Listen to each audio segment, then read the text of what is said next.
കുഞ്ഞുങ്ങൾക്ക് കൺമഷി എഴുതുന്നത് നല്ലതാണോ?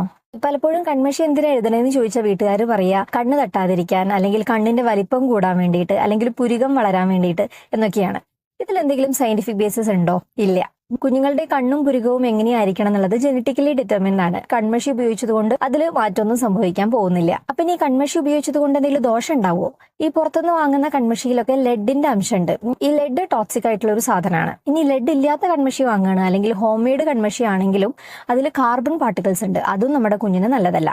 ഇനി കൂടുതലായിട്ട് ഇങ്ങനെ കണ്ണെഴുതുമ്പോൾ കണ്ണിന്റെ ഈ അകത്ത് ഭാഗത്ത് ഒരു ഡക്റ്റിന്റെ ഓപ്പണിംഗ് ഉണ്ട്, അത് ബ്ലോക്ക് ആവും. അപ്പൊ കൂടുതൽ കണ്ണിൽ സെക്രീഷൻസ് ഒക്കെ നിറഞ്ഞിട്ട് കണ്ണിന് ഇൻഫെക്ഷൻ വരാനും സാധ്യതയുണ്ട്. അപ്പൊ 6 മാസം വരെ കുഞ്ഞിനെ കണ്ണെഴുതാതിരിക്കുന്നതാണ് നല്ലത്. കണ്ണെഴുതാതെ തന്നെ എന്ത് നാച്ചുറലി ക്യൂട്ടാണ് കുഞ്ഞുങ്ങള്, വെറുതെ എന്തിനാ അവരുടെ ക്യൂട്ട്നെസ് കളയണത്? ഇനി അത്രയും നിർബന്ധമുണ്ട് നിങ്ങൾക്ക് കാജൽ യൂസ് ചെയ്യണമെന്ന്. ഇനി വീട്ടുകാർ കൂടുതലായിട്ട് പ്രഷർ ചെയ്യുന്നുണ്ടെങ്കിൽ കണ്ണൊഴിവാക്കിയിട്ട് നിങ്ങൾക്ക് കവിളിലോ അല്ലെങ്കിൽ നെറ്റിയിലോ ഒക്കെ കുഞ്ഞുങ്ങൾക്ക് കാജൽ